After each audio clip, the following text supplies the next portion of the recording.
Okay, well, as we start having our virtual room fill up, I just want to welcome you today to the International Women's Day. We're going to have an extraordinary conversation with women that have really been, role models for so many women coming up in foreign policy. So a lot of our panelists today go without introduction, but in order to introduce you to these extraordinary women, I'm just going to spend a few seconds, and then we're going to talk about what each of them has brought to the foreign policy community and their role at the State Department. So we're really pleased to have with us today Katharine Beamer. She is a National Security Affairs Fellow for the academic year of 2021 to 2022 here at the Hoover Institution.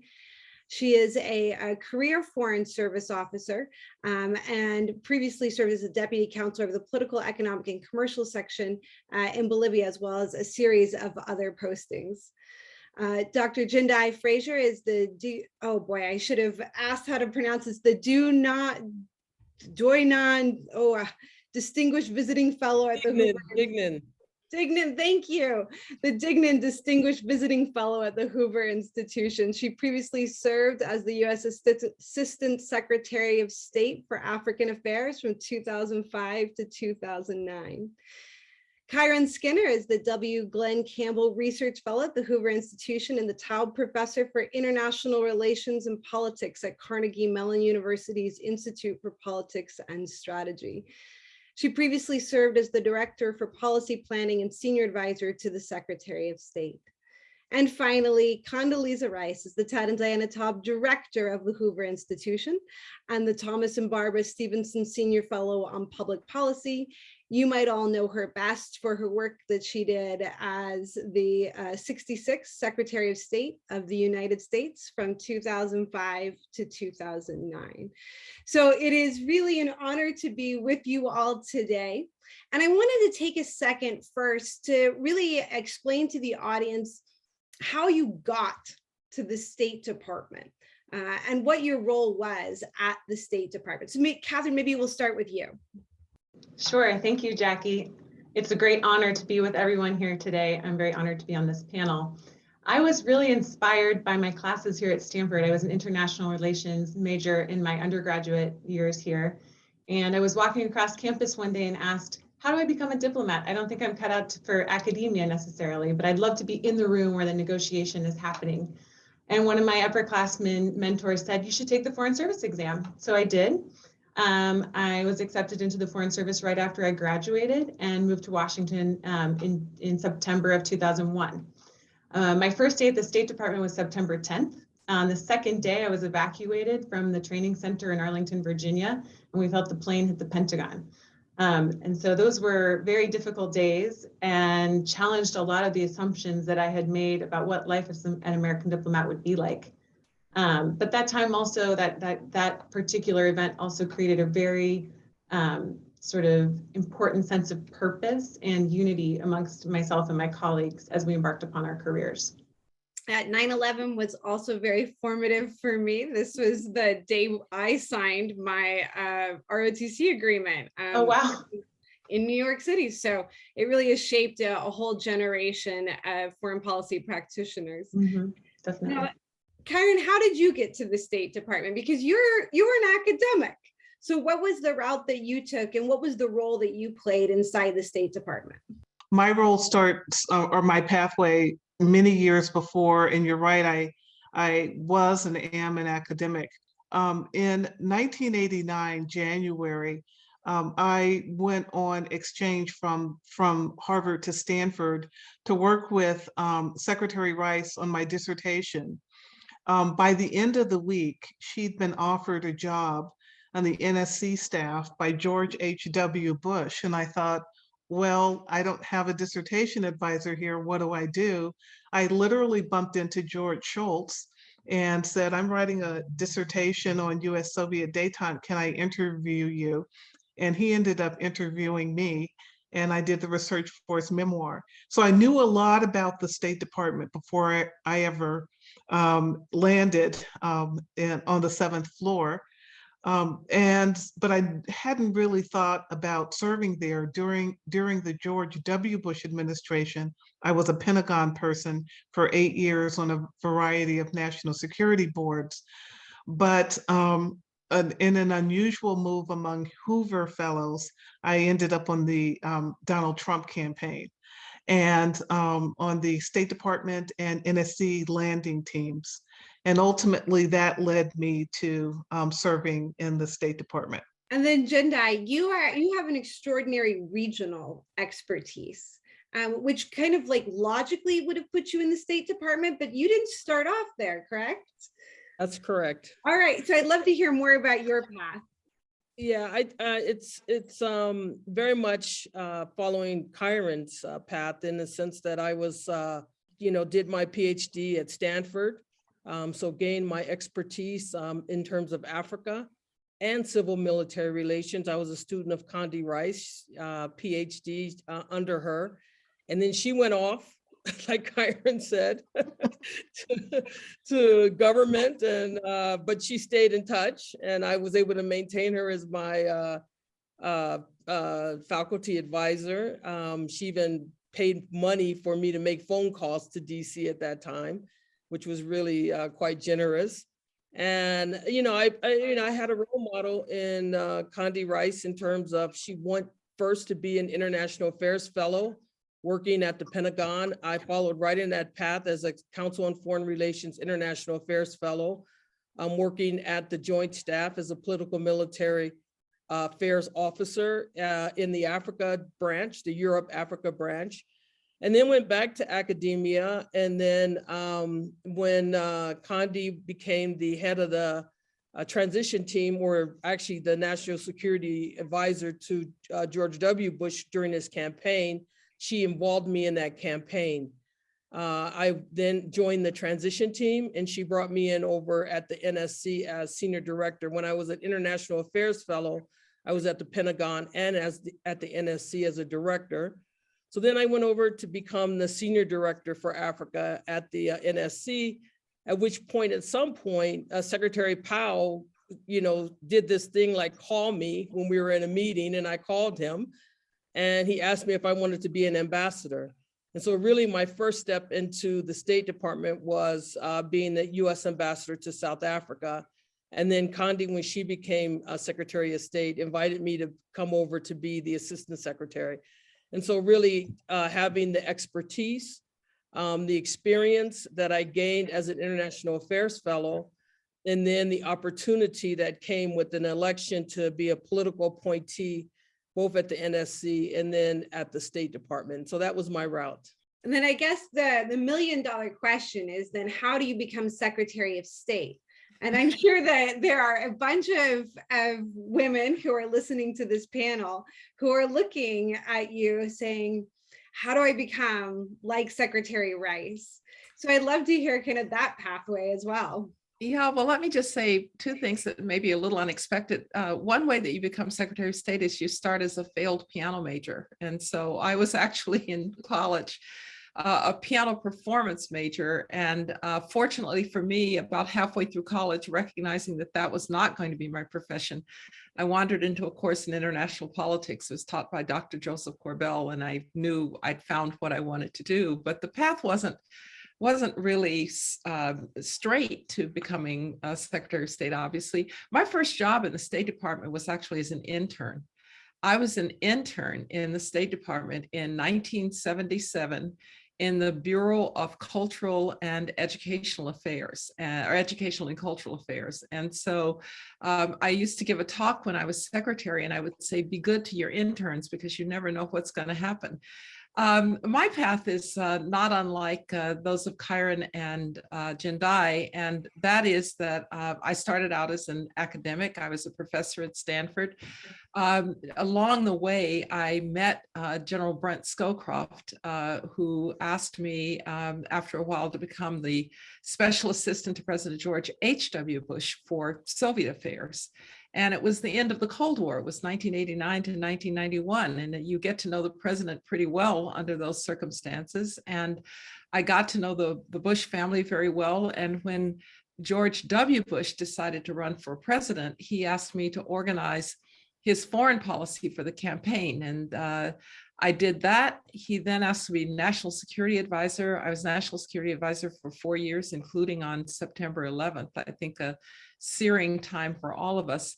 And then when he was reelected, Colin Powell had said that he did not want to stay on. And so I'll sort of never forget walking into the Oval Office the morning after the election and the president saying, I want you to be Secretary of State. And it's really kind of one of those moments where you think, is this really happening to me?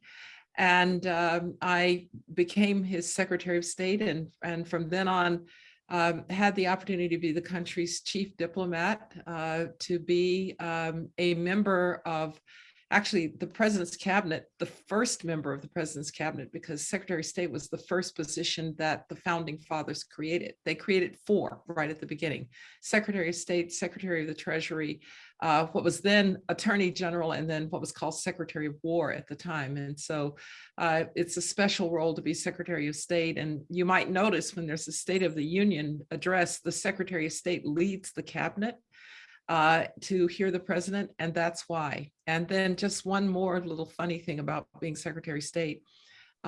You're also the notary of the country, because you are the keeper of the Great Seal. And so any important document has to be, the Great Seal has to be affixed, and the Secretary of State signs.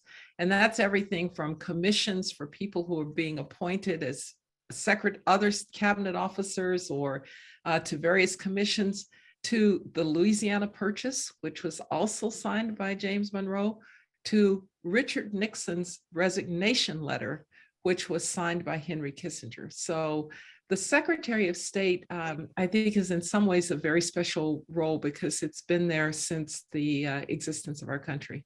That might be a good segue to kind of where I want to go next, because I think in some ways when people think of the State Department, it's a little bit like a black box. There's probably like fancy diplomat parties, and then people go and have talks around big, tables. And I think beyond that, it's actually really difficult to understand like what day-to-day diplomacy looks like. And especially as we are sitting in the midst of an extraordinary crisis in which the State Department is no doubt playing a very large role. I thought it would be interesting for us to walk through what like a day in your life would be in your particular role at State Department in a crisis, like the crisis we have now, or a crisis that you experienced while you were serving. So Katharine, I want to start with you, because you are the only one in the Foreign Service Officer track. And I think sometimes people get confused between kind of what Foreign Service kind of career State Department officials do and how that's different than maybe political appointees. Sure, thanks, Jackie. So Foreign Service officers are a small but mighty bunch of career officials. There's only about 13,000 of us in total around the globe. And we solve crises every day. For example, right now with the conflict in Ukraine, we have teams of Foreign Service officers on the ground in Poland and Slovakia and neighboring countries. They're working to help evacuate US citizens that are fleeing the fighting. They're also liaising with the local governments and with international organizations like the International Red Cross and the UN to deal with the over 2 million refugees now coming in, out of Ukraine. And so we have folks on the ground that are actually dealing with the physical crisis. We also have officers working 24 hours a day, manning task forces in Washington that are keeping people like Secretary Rice and SS Secretary Frazer and Dr. Skinner apprised of the latest information. They're dealing with folks around the globe, manning the phone calls that our principals are making to other capitals. So that's also extremely important work. And then we have our Foreign Service officers, like myself. I focus mostly on Latin America and some in Eastern Europe.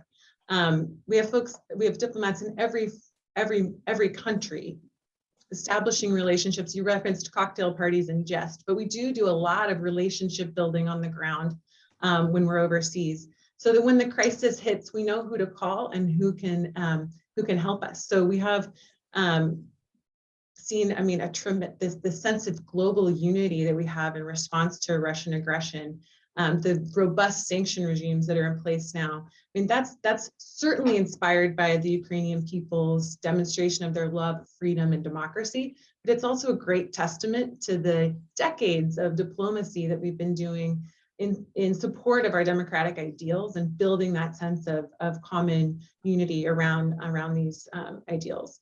I think former Secretary Schultz, certainly a Hoover luminary, truly understood the importance of working to tend the diplomatic garden. And I like to try to remember that when I'm overseas. And sometimes the sort of day-to-day maintenance of relationships can seem tedious, and but it's crucial when a crisis hits, so that you can go in and talk to the foreign minister or the president and say, we need you to vote with us on this UN resolution, or we need you to make sure that your banks are implementing sanctions properly so that we can have a unified response to Russian aggression. And so, every country literally has a way to support the people of Ukraine in this crisis, and our diplomats are in every country, working with them on a daily basis and encouraging them to do so. So it's really a crisis is a great example to understand the importance of sort of long-term diplomatic relationships. Jendayi, you have an interesting relationship because you've served both as an ambassador and as an assistant secretary. So what is their role? How is an ambassador different than the foreign service officers? And then what is it like to be in that position of leadership as an assistant secretary when a crisis erupts? What does that look like? Well, I think Katharine said it very well. The ambassador's role is really to establish those relationships and to basically have we use the old word Rolodex, that has every single senior official in that government, but not just government to government relations, but also relations with key people in business, in civil society, to have a broad range of relationships within that country that the United States can learn information from, leverage when necessary. So I think that the ambassador's role is absolutely critical in a crisis, because that's the person on the ground that you're relying on to be able to call whomever you need to. As assistant secretary, you're pretty much on point. Particularly during a crisis in a region. And so, there's a lot of, before you even get in the field, which is where I used to love to be as assistant secretary, I love the shuttle diplomacy that's necessary. But, even when you're still at State Department, you're doing your morning briefings with your own team to find out what's happening. Then you go up to the secretary's briefing, and she'll be asking you questions about what's going on, what do you know? You're also convening meetings of the interagency to try to get the US government on, all parts of the US government on board with whatever approach you're going to take, whatever strategy you're going to develop and policies that you're going to enact. And so there's a role for you both at home, at State Department, and then you're more than likely going to be pushed out on a plane. I remember when the crisis happened in Kenya in 2007, there was a tremendous election violence here between the two parties. They couldn't agree on who had been elected. And unfortunately, the Independent Electoral Commission ultimately said they didn't know. And so it went to a violence in the street like Kenya hadn't seen before. And in that case, it was very fast breaking because it was immediately after the election. There wasn't that much time to do the whole policy process in Washington. And instead, I had to rely on Condi's relationship with President Bush and my relationship with her and my understanding of Kenya, which I was fortunate I had gone to school here. I knew the place very well. And we had an extremely connected and activist ambassador on the ground, Ambassador Rannenberger. And so I got on a plane, an empty plane, because no one was going to Kenya at this time. And it was really shuttle diplomacy between the various parties, trying to find out where their red lines were, what their main interests were, what their main concerns were. Not only talking to the protagonists, the two political parties and their leaders, which included the president of the country, but also talking to, as I said, the business leaders who were a key part of the equation in Kenya, and then getting in front of the press and talking to the international press that's interested in what is America's position on this. And it's amazing how much influence and power the United States has in these crises. People look to the United States to be a provider of a solution, to bring about some type of settlement, some type of negotiation. But it's not only within the country. You also have to deal with the regional leaders that have influence on that leadership or on that country.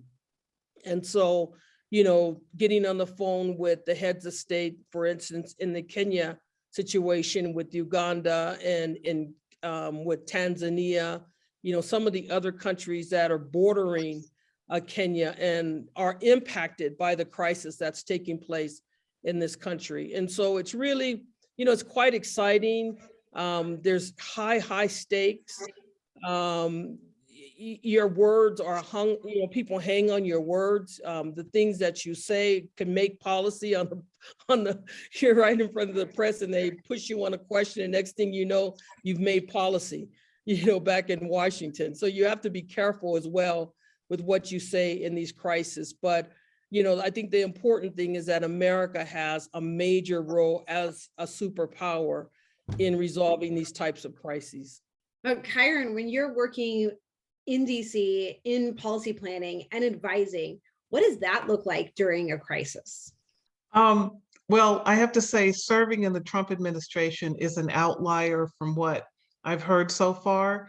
So I think what sounds like a straightforward question that you're asking isn't really straightforward for the administration in which I served. And I don't think it's just the State Department. I think it was across the interagency. Most days were a crisis in the Trump administration, but not an international crisis. It was something like an insurgency, a group of people for the most part who'd not served in government before, who had a radically different point of view than kind of establishment bipartisan elites.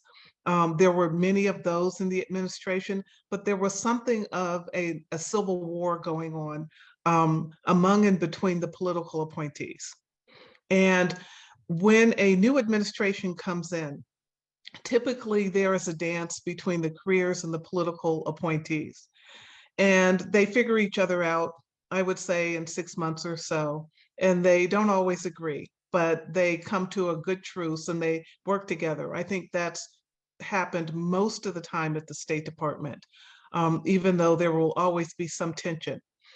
But this was different. That particular dance never got resolved, but it wasn't the most important one. It was between the pro-Trump and never-Trump political appointees.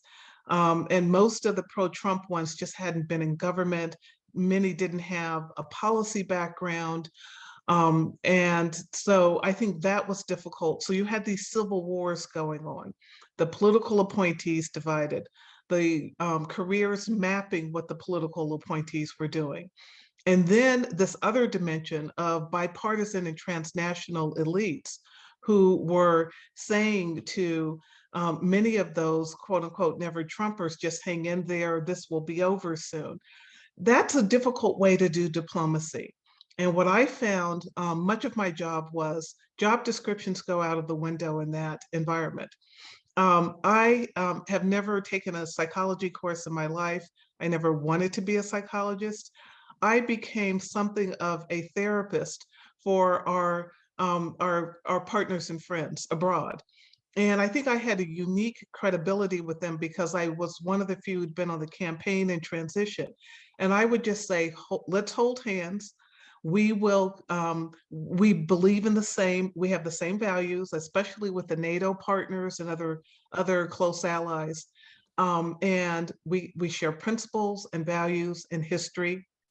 And we will get through this period and you will see that it will work. And so I found myself doing some of that. And I thought, I have a skill that I never thought I had. And I think sometimes it worked. But my job really was to do big think for the State Department.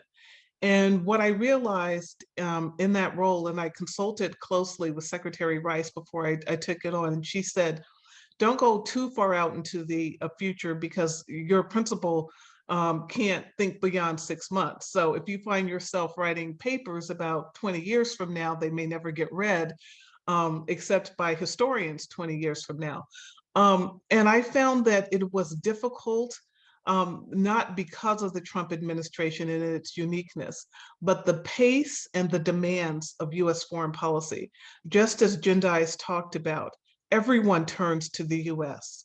There's just not the capacity between the kind of think tanks at state and NSC, so to see, its strategic planning directorate when it has it, to keep the principals engaged in what does this mean for the future.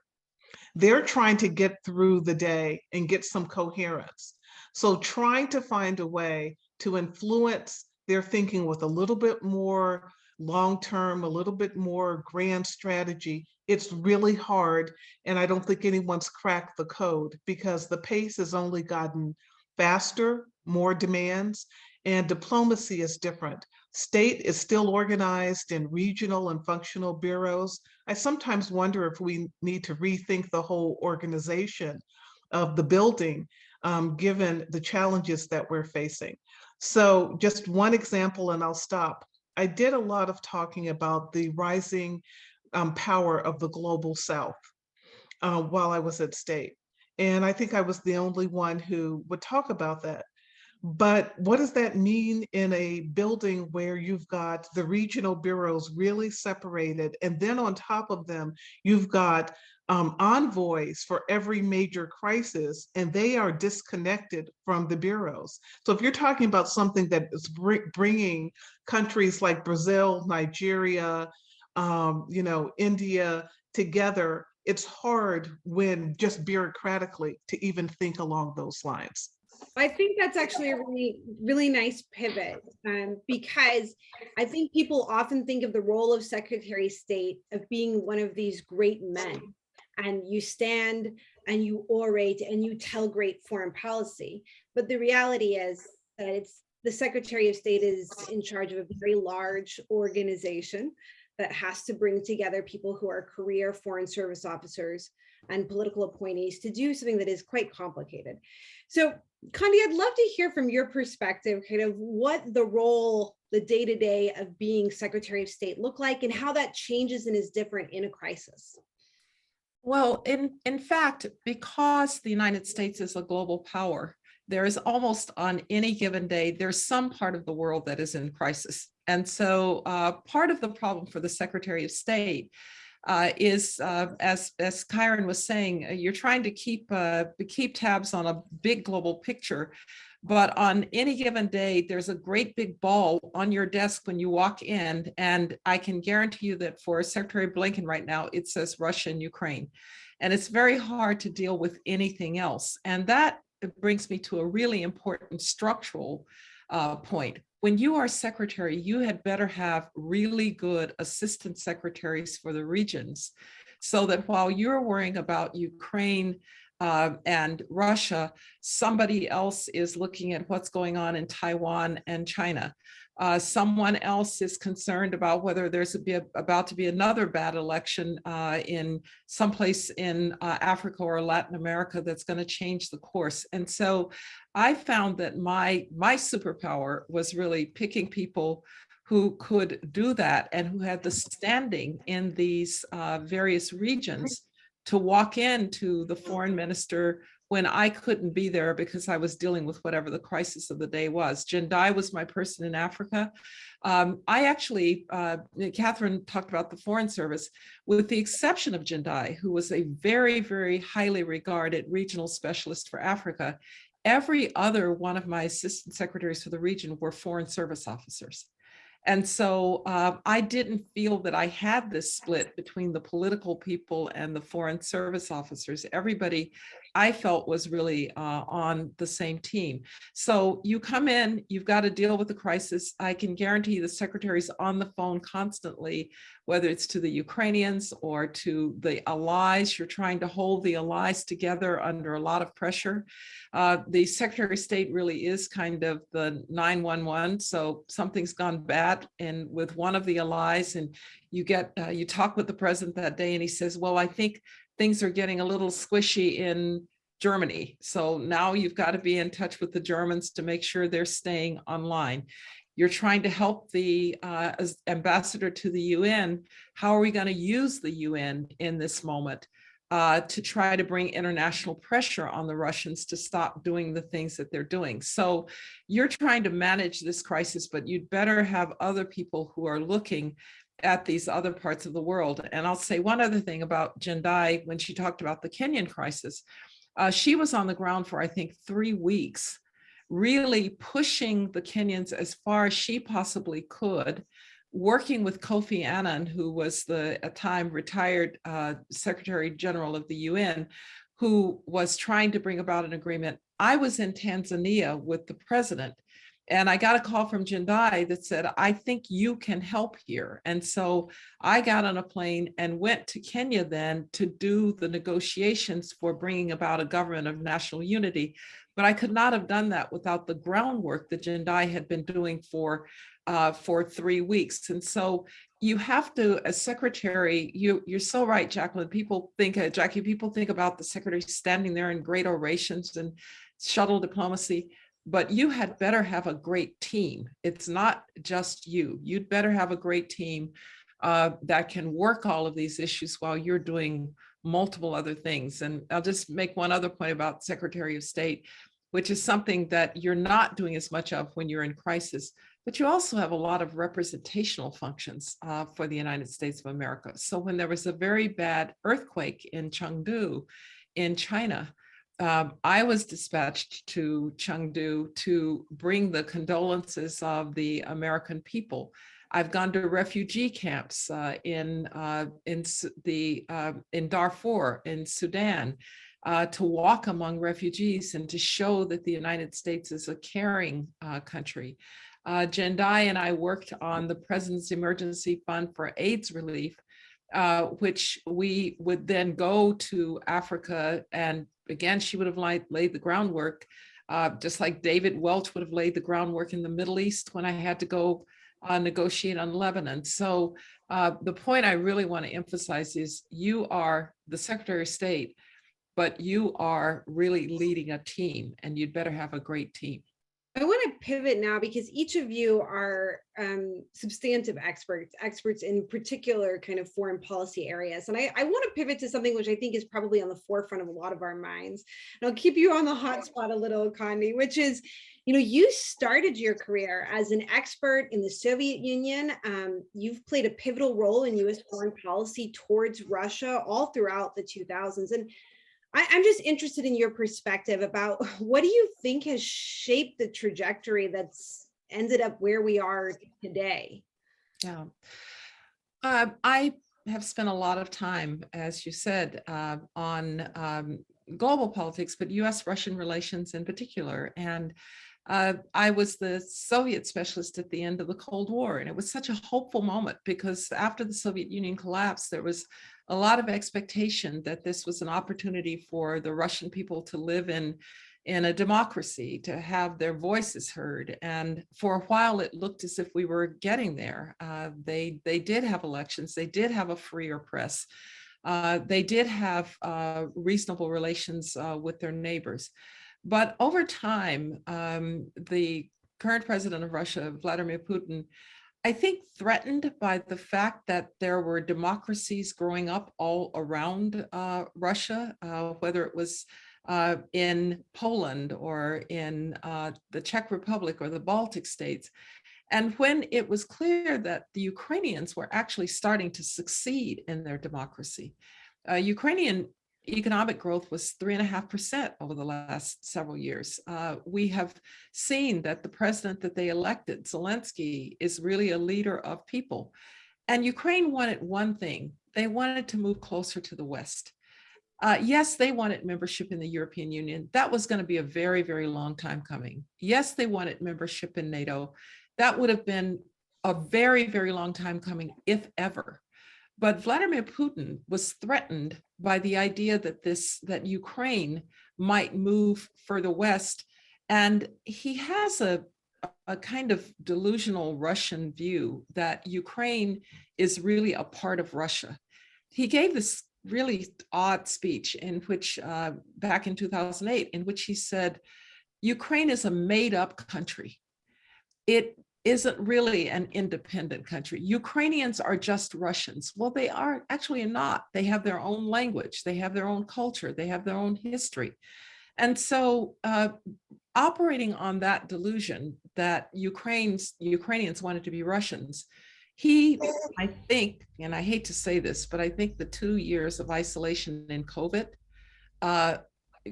started to work a little bit against his rationality. He's not the same Vladimir Putin that I once knew.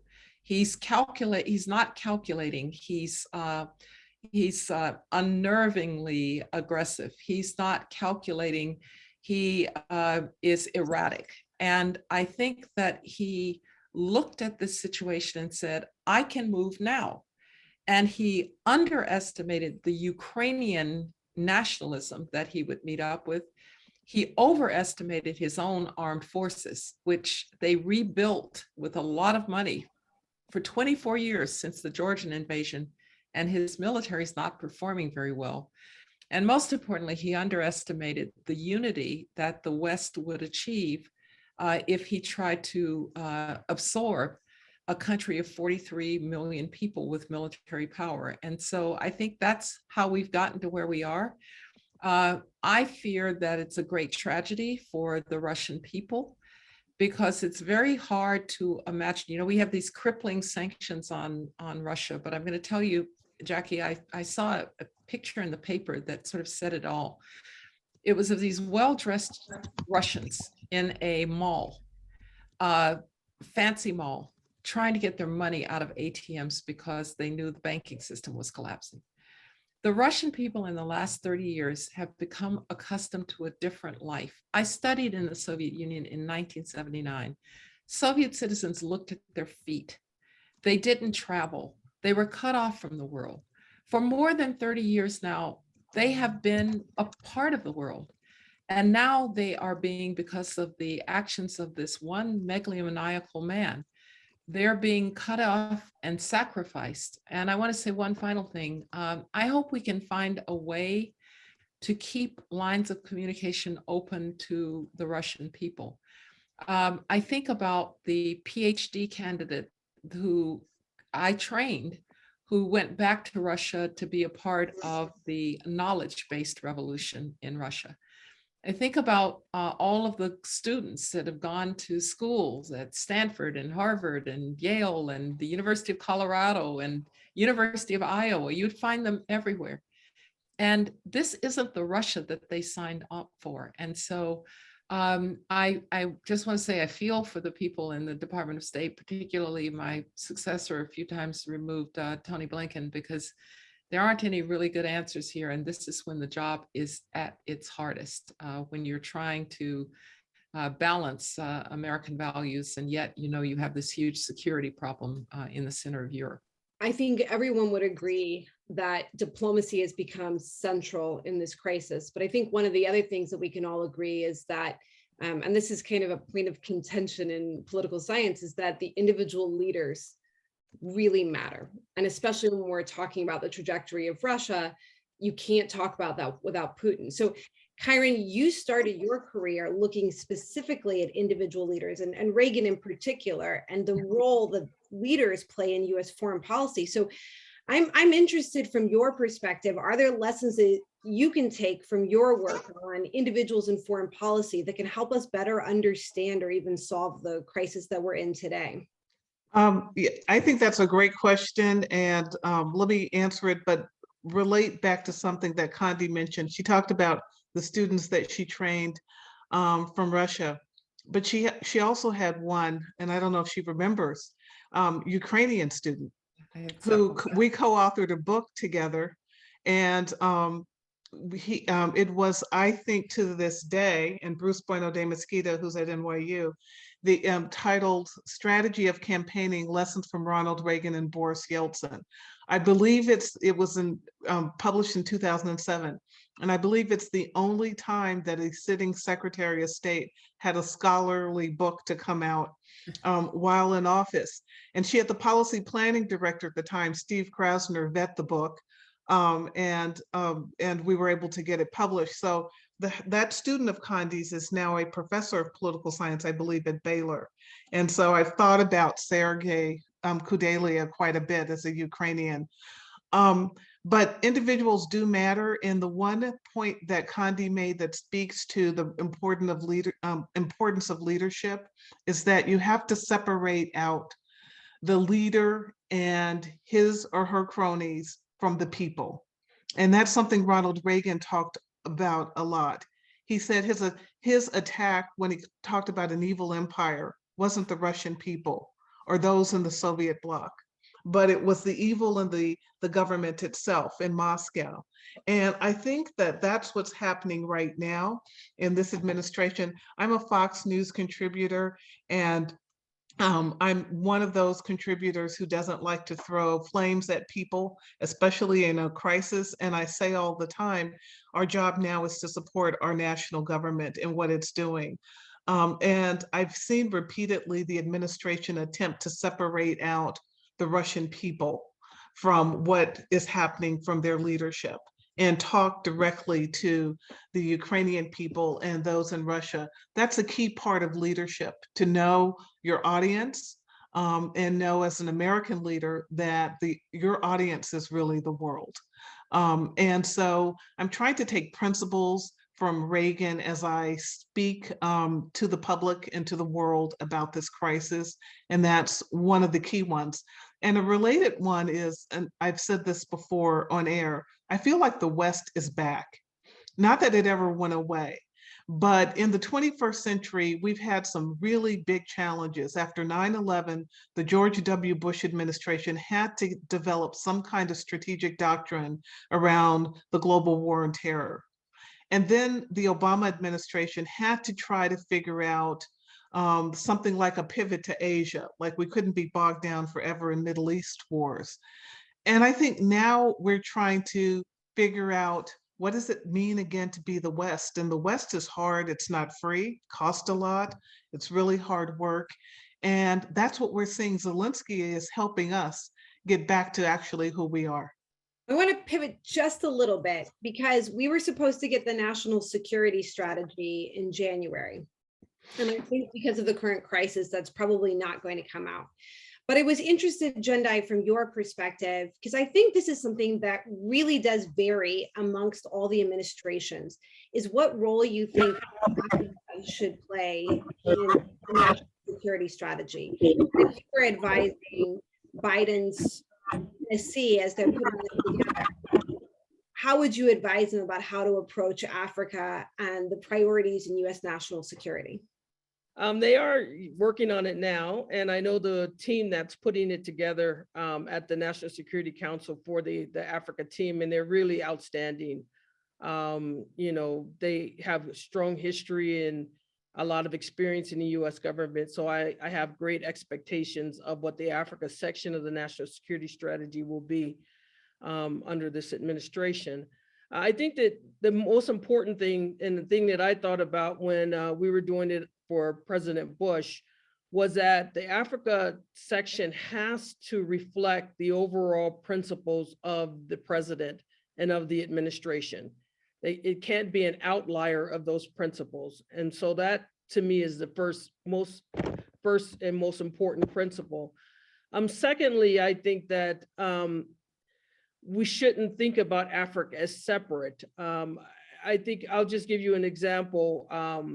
Under the national security strategy of President Clinton, Africa was put he ranked the regions with Europe and Asia being the most important in the Middle East and Latin America, and then Africa. And Africa was considered a humanitarian interest of the US government. And that was to me, very problematic, because what it misses, and what I think the Africa section has to reflect is that we have global challenges in the world, and Africa is part of the global answer and solution to those challenges. You can't really talk about climate change or anything without talking about how Africa plays a role in that. It has these major forests in Congo and in Gabon that are basically the lung of the world. When you think about issues of pandemic response, you have to bring Africa into the picture. When you think about issues of the global war on terrorism, you have to bring Africa in. And so what I think that even if we're talking about democracy promotion, Africa's like 55 countries. If you're talking about, and I think that Katharine mentioned it about how do you get countries in the UN to vote with the United States. There's 55 countries that are African in the UN General Assembly, and at least 2 or 3 that are on the Security Council. And so if you're going to solve global problems and challenges, then you're going to have to leverage the relationships that you have in Africa to solve those problems. And so I don't think that it should be seen as an appendage. Often what happens when you're doing Africa is people say, well, what are US interests in Africa really? And my answer to that question is the same interests that we have around the world. We may have different strategies, how we pursue it, different engagement. Are you going to deal with big anchor countries, small, stable democracies? There are many different ways that you can develop that strategy, but the interests are the same. And the overall philosophy of the administration also has to be key. And so I took exception with the Trump administration's national security strategy on Africa.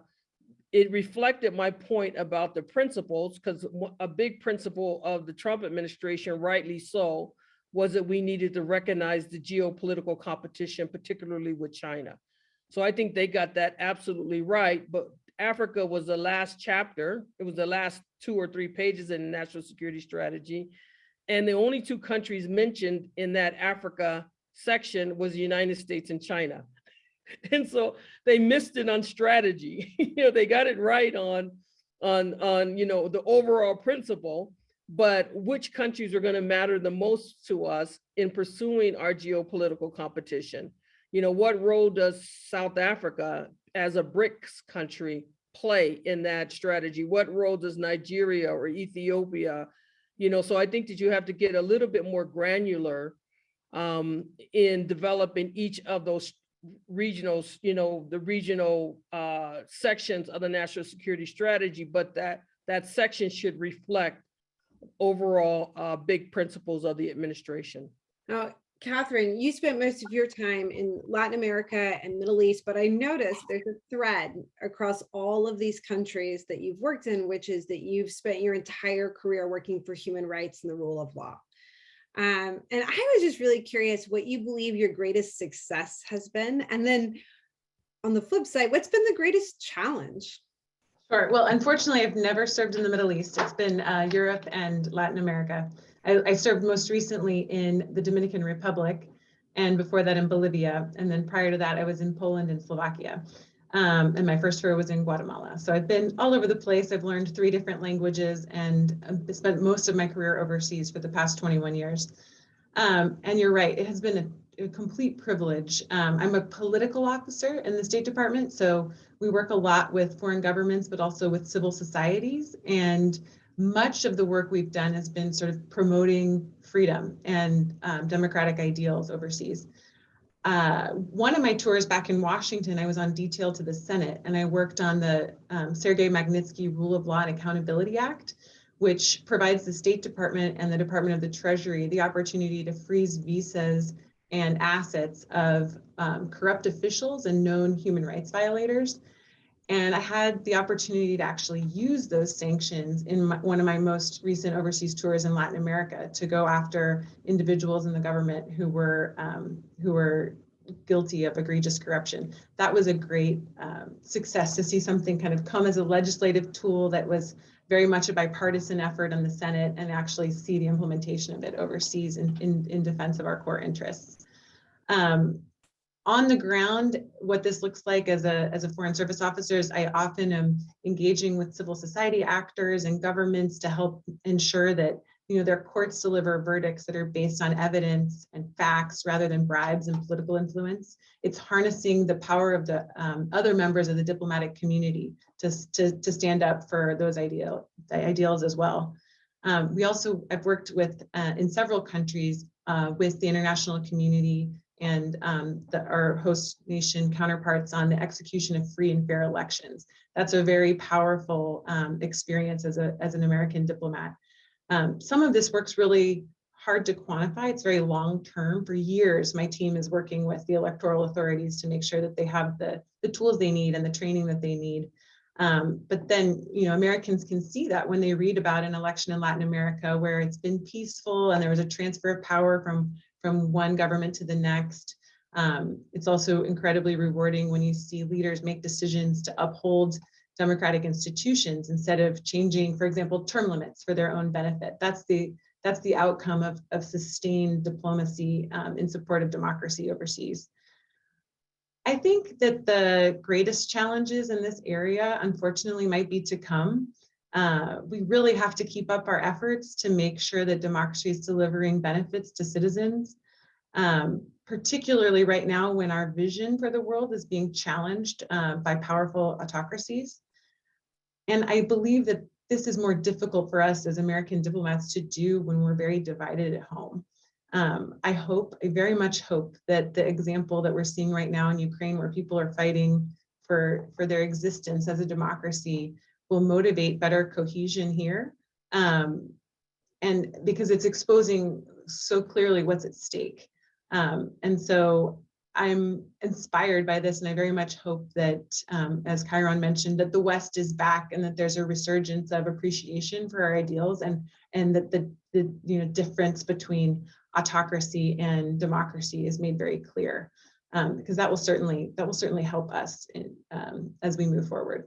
Well, on this International Women's Day, I would be remiss if we didn't talk a little bit about whether being a woman in this community is any different than the male experience, or whether being a woman in foreign policy leads to different sort of policy outcomes. Interestingly enough, today, Sheryl Sandberg gave a talk where she said that no two countries run by women would ever go to war. And I think there is this general assumption that women are the peacekeepers. I mean, you look at programs that are kind of set up that women, peace and security.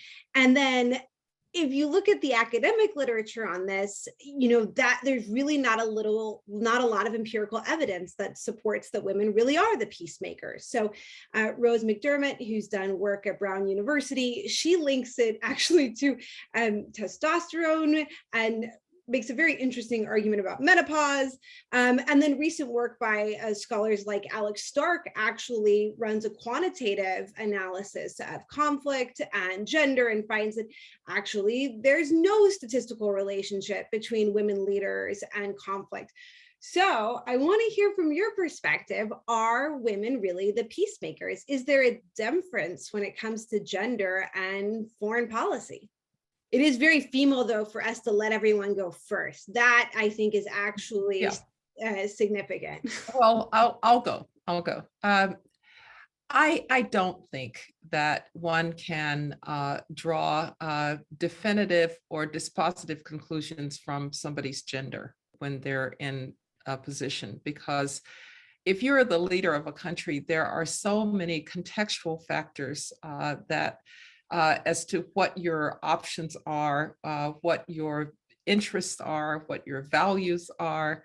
And so the wonderful experiment would be to take the same set, take a woman and put her into very different circumstances and see if you got different outcomes. That's how we would do it as social scientists, but unfortunately we can't do that. So when I look at whether women are peacemakers, I would say it depends on the circumstances. I don't think anybody would associate peacemaking necessarily with Margaret Thatcher.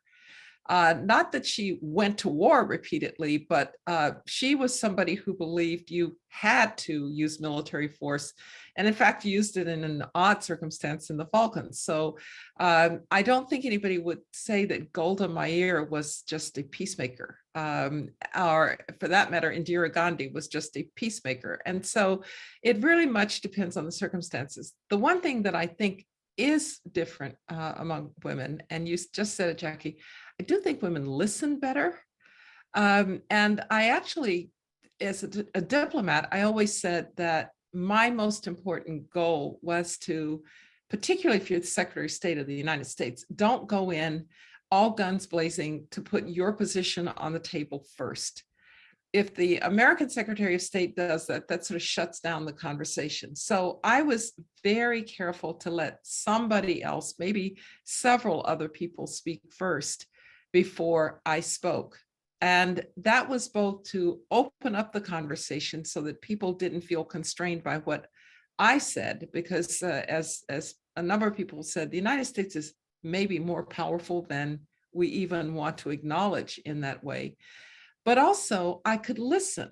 I could listen to what the mood was in the room. I could listen to what I was hearing from adversary as well as from friends. I could hear what the nature of the support might be. And then I could use that to begin to make a more compelling argument now that I had read the room. And so listening is actually a very important part of being a good diplomat. It also helps you to find where your interests might overlap. You know, the truth is, you walk into the room, you don't really see that there's any place that your interests might overlap with. I used to do this with with Sergei Lavrov, who's gone a little bit off the rails here, but he used to actually be a really good diplomat. And I would listen, and sometimes I would hear him say things that I could come back and say, well, are you saying if we did this, you would do this? And so I do think women are better listeners. I've actually seen it in my classes. You know, before I can get the question out, the guys all have their hands raised, and the girls are kind of sitting back and listening. So maybe the one thing that I think women do better is we listen a bit better, but I think it really very much depends on the circumstances as to whether women would make peace or have to use military power. Kiron, do you have yes, it seems, I think we're going to be on time soon, but you're just now getting to the good part. I know the substance of foreign policy is important. We talk about that all day. But I know that there are a lot of young women and young students, men and women, on this call. Some of them are my own. I demanded that they join this conversation. And what I want to say, I think, again, having served in a unique administration at a unique time, what I learned at the State Department, and I don't think I even knew this as much in academics, having women role models in leadership really does matter. And I just watched people, both careers and political appointees, get demoralized because by the end of the 4 years of the Trump administration, there were almost no women ASs, assistant secretaries, and unders, if any. And that actually has a chilling effect on people. And because I'm in an environment like Hoover, where we have a female director, where we have women fellows, and it's a university, I wasn't really prepared for what I saw in that way. And I have a greater appreciation where women and racial minorities in leadership, even if you don't get to know those individuals well, they matter. I can't tell you how many times I met career officials who were still talking about Colin Powell's tenure and how he would walk the halls and take the elevator and show up at random offices, or how people had meetings where they got to meet Condoleezza Rice. And they were telling those stories as if they'd happened yesterday. And I think it matters. Yeah, let me jump in before we move off the topic. A couple of things that I've noticed. One is when I was assistant secretary, we had to do evaluations of all of the ambassadors, and they also got to put in what they thought was their best qualities. And what I found was most of the men talked about all of their achievements and what they had done to advance our policy. Most of the women talked about what their teams had done to advance the policy. And I think that it makes a difference. And you heard Condi just talk about the team that she put together when she was Secretary of State to be able to carry out American diplomacy. So I think that that matters. I also think women are very collaborative. Condi was talking about it in terms of listening, but I think that listening facilitates more collaboration. So I think that that's a big part. And one of the things that I watched with Condi, and that goes back to the point that Kiron was making about role models, is when she was Secretary of State, she formed a coalition of women foreign ministers, right? You know, and they had this informal back channel way of operating and collaborating and working out problems.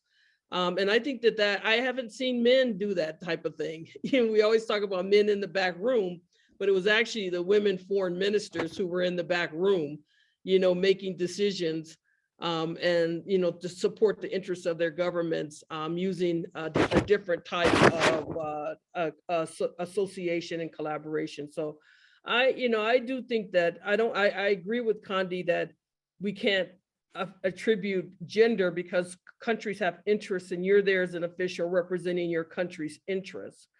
But I would say we just need more data points.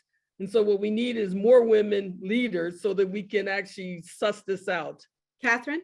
Yes, I agree completely with what you said so far. I also just think that when Secretary Rice was at the State Department, she initiated in 2007, the International Woman of Courage Award. And for me, every year, my teams and I and my counterparts around the world nominate courageous women to receive this award. They get to come to Washington. They're recognized if they win for their region. And what that experience has always highlighted to me is how women are change makers and are so pragmatic. Oftentimes they're excluded from government structures just because, you know, misogyny is real around the world and gender imbalance is significant. But a lot of women leaders around the world, they're not necessarily parts of government, but they're change makers in their society, and they're very pragmatic and hardworking, entrepreneurial, and brave. And so I'm proud that we do that work to recognize women leaders, even if they're not part of government. And I don't necessarily think that women are only peacekeepers. We've seen lots of women in Ukraine willing to fight for a righteous cause. So I think that that what we've done recently in U.S. government circles, thanks to Secretary Rice's leadership, is really recognize the different ways in which women can be leaders and bring about change in their societies. I want to move to something that kind of has been a big transition to me when I left the military. So when I was in the military, we all wore kind of the same uniform, and the uniform really provides your resume. So it says I'm an officer, it says kind of how many years I'm in, any awards, medals. I don't feel like I actually got a lot of comments about my appearance when I was in the military. But when I transitioned to academia and then, you know, kind of more of a forward-facing persona, there were a lot of comments and about how I appeared and whether I appeared young or not young, or I mean, just whole conversations that just didn't exist when I was in the military.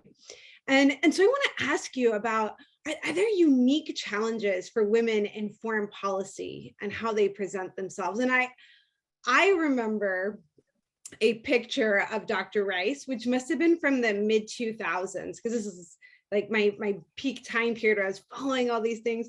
And you had this sharp black jacket and then like knee-high boots.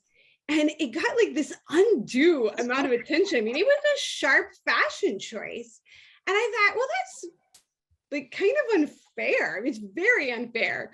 So I'm interested in kind of how do women navigate these expectations about appearances, especially, you know, in foreign policy? I see, Kiron, you have your hand up. Yeah, I'm so glad you asked that question, because I was thinking about back to Madeleine Albright. And she came to Pittsburgh a number of years ago. and it was a big deal. And she gave a talk, and many of my students attended.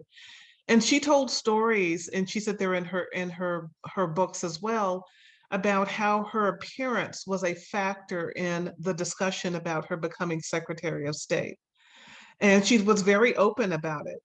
And her appearance, and there were conversations about her intelligence. And this is a woman who raised a family, who has a PhD, who was a longstanding and popular professor at Georgetown on media and politics.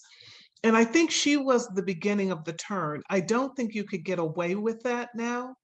But the challenges that she said she faced seem almost unimaginable to me. And it wasn't that long ago. I do think there has been a shift. I think having Condoleezza Rice as Secretary of State settled some other questions around a Black woman being in the line for the presidency, Condoleezza the first, by the way, and the way that she performed and carried herself. What I do think, women, you don't have a lot of margin for error. And everything you do wrong gets a bit more magnified than it should be, and people feel at liberty to do that. And for that reason, I've been incredibly sympathetic to V. POTUS and the criticism she's facing from lower level staff. They feel empowered to do it in a way that they would not do it to a man. And I think that's what we face more now than the discussion about how short is our skirt.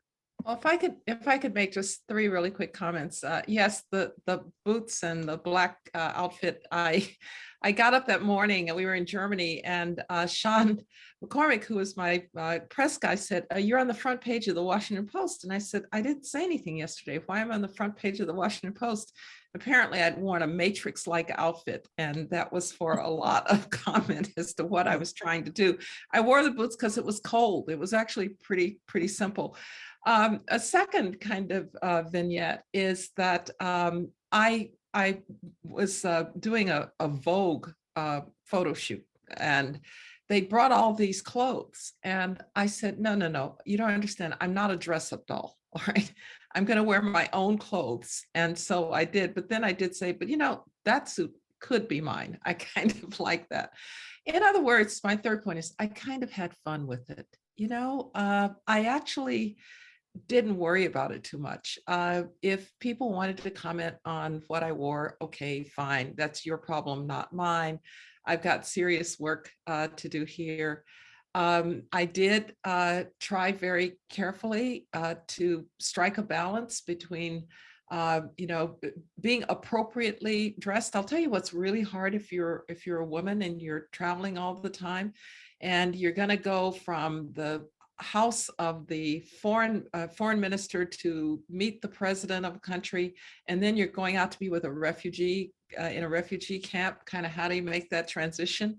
And I have one piece of advice for women diplomats in this regard: always take a black pantsuit. Because there was the day that I was in Japan and I was just secretary. I'd only been secretary for a short period of time. And I realized that we were going to sit on the floor in Japan, and I was wearing a dress. Not great. I never traveled again without a black pantsuit. Yeah, to this day, my dad will watch these Zooms and be like, "You're looking a little young. Maybe you need to kind of like put some padded shoulders on." So I feel very keen. Jackie, let me just say on that point, the things that I found was that very point, which was being taken serious when you were considered young, in particularly if you look young, and my way to counter that was always, when I especially met with other heads of state or foreign ministers, was to bring the greetings of the president and the secretary of state to the meeting. So they knew that I was representing someone other than just myself, but I was carrying the message, of my senior leadership. But I definitely did face this feeling that what's this young girl doing here telling us what to do. I think President Robert Mugabe said some nasty things about me along that line, but I just felt that I was whooping him. That's why he had to, say disparaging comments, because, the shuttle diplomacy was having an impact on him, to our favor. I want to just relate one point about this, because it comes a little bit to mentors and how mentors can convey their own authority on younger people, because I was very young when I became provost of Stanford. I was 38 years old. I'd never been a department chair. And then, but I had been the special assistant for President George H.W. Bush. And I'll never forget, we met Gorbachev for the first time. And President Bush walked over with me and he said, President Gorbachev, this is Condoleezza Rice. She's a professor at Stanford. She's my Soviet specialist, and she tells me everything I know about the Soviet Union. Now, I speak Russian, and I heard Gorbachev say something like, well, I hope she knows a lot, or something like that. But President Bush was actually not saying that for Gorbachev. He was saying that for the other people in the room. He was saying she might look different and she might be young, but I listened to her, so you'd better listen to her too. And so as a mentor, I think you can, particularly with younger people who are in these positions, you can convey a little bit of your authority on them and help them to get to the point that that they're, quote, taken seriously. So, everybody in Africa knew that Jendayi spoke not just for me, but for President Bush. And there just wasn't ever going to be a question about that. I do think that secretaries and presidents and others need to be very careful that they convey that the people who are out there in the field are really speaking for them. I think it's interesting. There is this idea of wonder kid, right? So like Don Rumsfeld can be Secretary of Defense at 43, and that's not like, wow, he's so young. It's, oh, wow, look, he's so young, like wonder kid, amazing, right? And you have this like coterie of young men, especially in the Defense Department, that it was really kind of an accolade that they were so young and so successful. But that is a word that seems to be a bit gendered and actually does not translate very well to the female side of the house. Kiron, you had your hand up. Yes, I just want to speak to a point that building on something Condi just said, and I think it's true. I think it is the mentor or the principal in the environment that makes the difference, especially for women, whether they're younger or not as young, in high-level diplomacy. And the mentor does not have to be a woman. Some of the most radical feminists are men. And I think a lot of men start out as maybe not so much on the feminist side, but have a daughter. By the time she's 18, they may be the best boss you can possibly have because they want every possibility for her. And I think having more of that is important. And a mentor who not just helps you get a job and has a title, but who goes all the way to the wall when you need that person. That sends shockwaves through a bureaucracy. Not if you're doing something evil or if you're doing something illegal, but as you're trying to build and defend your country, when that principle goes all the way to the wall, you will see a very different treatment of women overall, people of color overall, and we need to get back to that. And so, and I think Condi was unique in that way. I don't think that there has been, and I'm not trying to have a love fest here, with that kind of leadership at state since she left. Katharine, your hand's up.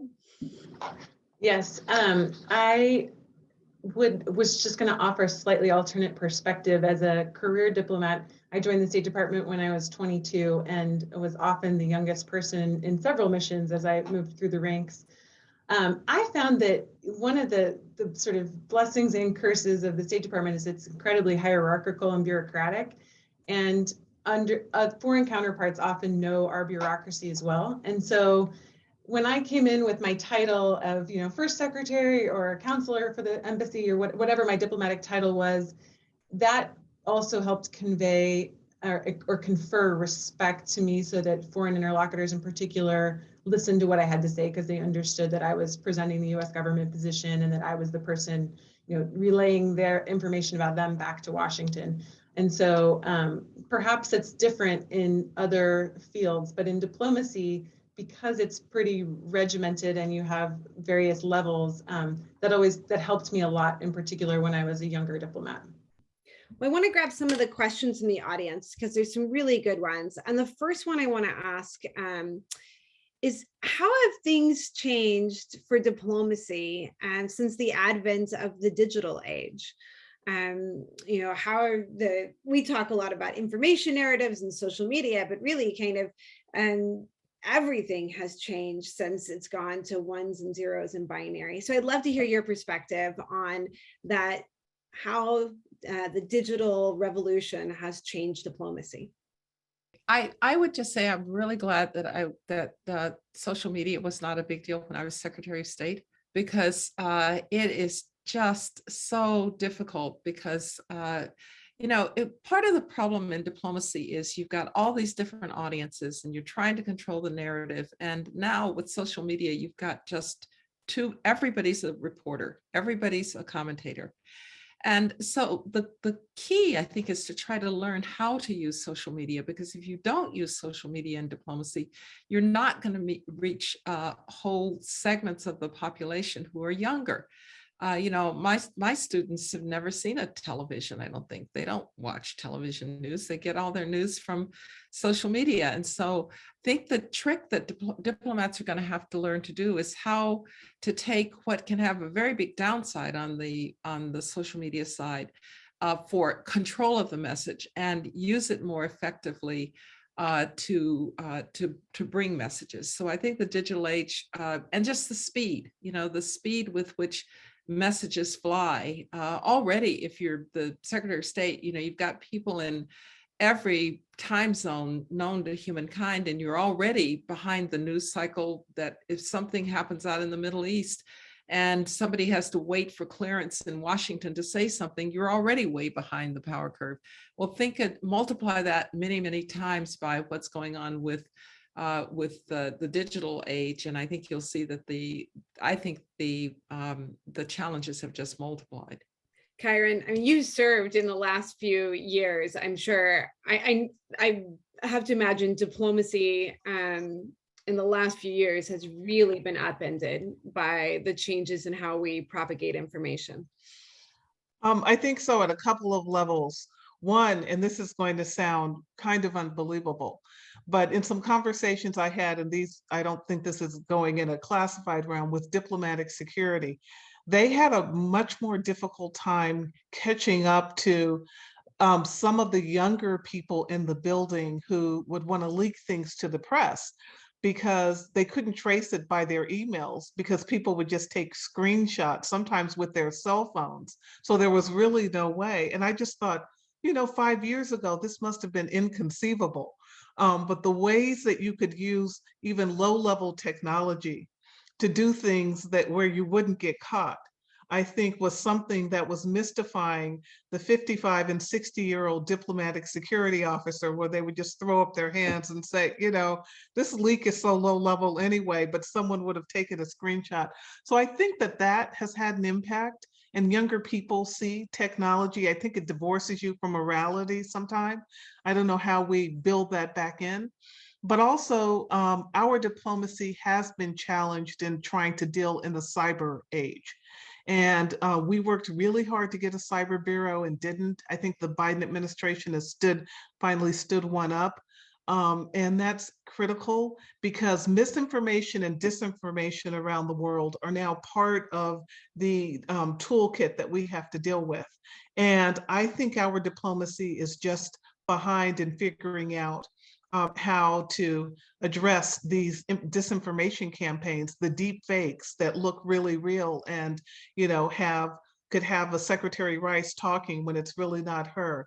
So I think we're trying to catch up, but I was surprised how far behind we actually were in the use of these new social media and cyber technologies to influence policy and outcomes. And I will say on that note, I found it's a little bit confusing kind of what is information shaping and what is diplomacy. And then as like the Department of Defense increasingly kind of gobbles up information operations, the line between kind of what really should be a State Department role and what is a CIA role or a Department of Defense role, that seems to be very, very confusing these days. Yeah, I think it is, Jackie. And I will say this, whatever the medium, so it was, Radio for Europe, and then it was television broadcasts, and now it's social media. I've been asked many times, why doesn't the United States shape the narrative better? And people mean, why don't you have your own propaganda out there? And I would say the United States has always been best when it's just telling the truth. The reason Radio for Europe and Voice of America worked so well was that we were broadcasting to populations that knew they weren't getting the truth from their governments. And so just telling them the truth was enough. One of my favorite stories recently was in Beijing. The government used to publish these reports on what the particulate in the air was, so that, what was the air quality. And we just, outside the embassy, we put out a monitor, and the monitor was showing a wild divergence from what the government was saying and what was actually there.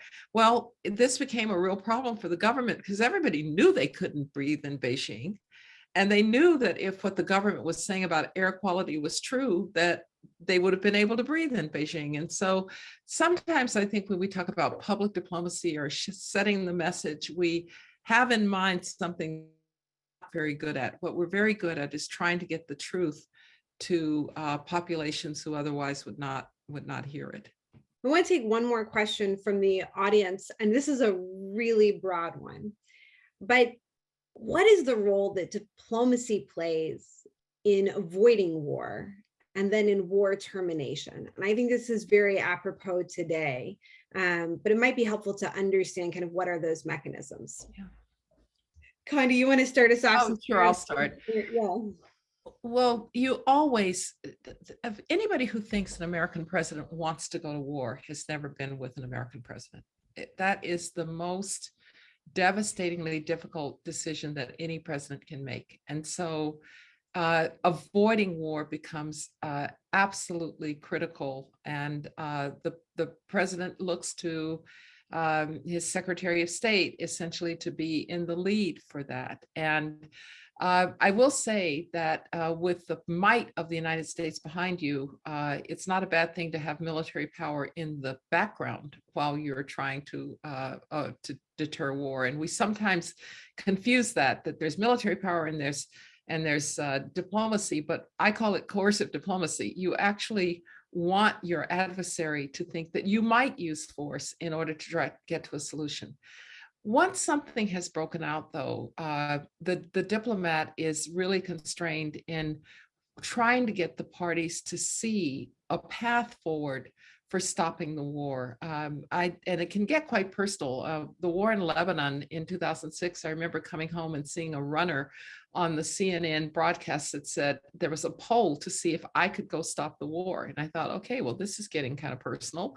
But in fact, I was shuttling back and forth between the Israelis and the Palestinians, and that's where having others help you, the European Union or whatever, can be very, very helpful. But I'll tell a little story about ending the Georgian war, because maybe since it involves the Russians, it's more apropos. In 2008, when the Russians invaded Georgia, we had two strategic objectives. Don't let them get to Tbilisi, and don't let them overthrow the Saakashvili government. And they are today in Abkhazia and in South Ossetia, but they're not in Tbilisi. And you could see those people in the streets of Tbilisi protesting the war against the Ukrainians. And the Georgians are independent and have their democratically elected government. So the first thing I'd say, you have to determine what you're trying to do. The first thing is, what is it you're trying to do?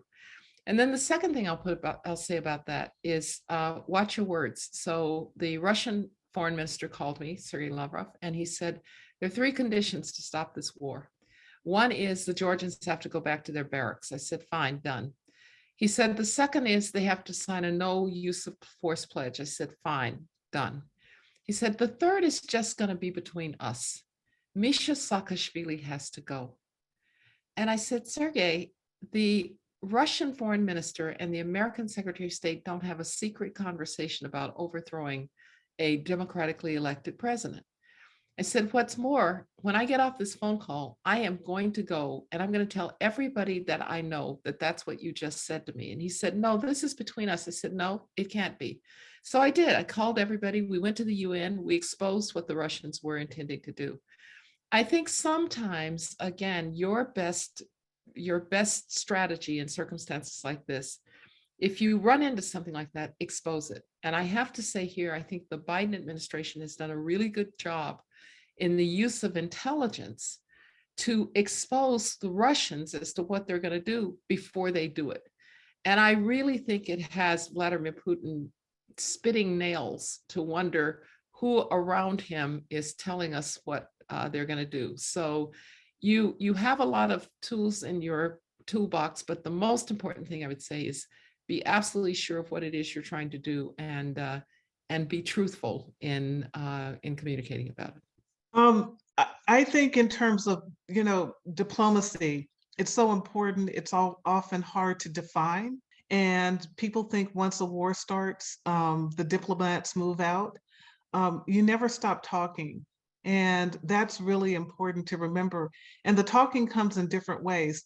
I remember when I was preparing to go to the State Department, Secretary Rice said to me, bring your network to bear in support of your principle. So it wouldn't mean that I would be on the plane all the time or that I would be in the middle of a crisis. But what you do on track 2 at different levels with the think tanks, with the research centers, your relationships become really important. And when you have great ones going into government as a political appointee, it can be really helpful at a time of crisis, because you never want to stop talking. And so I think that that's something to remember. And I think now probably in the Blinken State Department, track 2 is coming back, but we lost that connective tissue even to Washington. And I think it hurt us. You need a lot of friends when you're in government, and you can't leave them behind. Well, on that note, we're almost at the end, and I like to do lightning rounds where we ask extremely complicated questions that require lots of preamble and nuance, but we don't give the opportunity. So I'm going to go through these questions, and then I'd like to get kind of just your off-the-cuff response. I'll ask the first one, and we'll start with Katharine. So a lot of what people know about the State Department comes from Hollywood. So, Madam Secretary, if you watch, The Crown, you saw it kind of from the British perspective. So who would play you in a depiction of your time in the State Department? We'll start with Katharine. This is a funny one. Well, I'd like to say Katharine Hepburn, because my mom named me after my great-grandmother, Lodima Catherine, and spelled it like Katharine Hepburn, but she's no longer with us. So I'd have to say Reese Witherspoon. She was at Stanford right before I was, and her classic Legally Blonde came out right as I was entering the State Department. So I'll go with her. All right, Jendayi. I don't have an answer. On Madam Secretary, there was an assistant secretary for Africa. Often it was, the role was repeated, but the character was based on Linda Thomas Greenfield, our ambassador to the UN. They actually talked to her before they built the character. So it's been done already. I feel like that's a punt. All right, Condi. I want Haley Berry to play me. Oh, I think we should sign her up right now. Kiron? This is a hard one, and so I'll give a kind of crazy answer and just kind of flip the gender on this. But a colleague of mine from the State Department recently said, "You're the Kevin Durant of diplomacy," and I think I get what she means, but I won't go there in this conversation. So I think I'm a female Kevin Durant, and for those of you who don't know basketball, look him up. I wonder what he would be like in a movie too. Okay, so I'll start with Karen. We'll go the other direction. So this one's pretty easy. Lean in. This was, okay, this is the Sheryl Sandberg. Or are you more Anne-Marie Slaughter? Women can't have it all. I'm lean in. All right. Have it all. Have it all. Jendayi, right? Oh, Jendayi? Lean in. Lean in. Okay. Condi, did we get you? Lean in. Okay, lean in. Katharine? I think we can have it all, but we have to manage our own expectations of what success looks like. I'm a mom, wife, and leader, and it's a constant struggle. I've been really blessed to have a supportive network, and that helps tremendously. And I've made sometimes decisions that didn't necessarily catapult me to the top of the Foreign Service, but have made sense for my family. So I think that lean in, but be realistic. And kind of better childcare in general will be more helpful for everyone to lean in. Absolutely. All right. Who is your foreign policy role model? Jendayi, we'll start with you. Pretty easy. She's on this panel. That's Condi, right?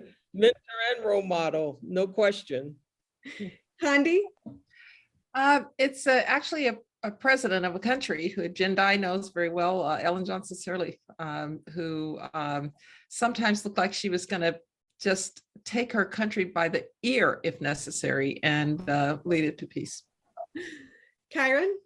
I think mine is on the panel, and I'll say the reason that actually happened when I was about 23 years old. I was getting ready to take my oral exam, general exam, for the doctoral program in government at Harvard. And that morning, when I woke up, I picked up the Boston Globe, and Condoleezza Rice was on the front page.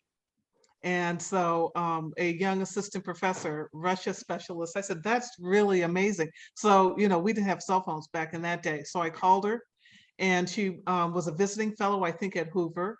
And we met, and I said, you'll be on my dissertation committee. And that's how it all started. All right, Katharine?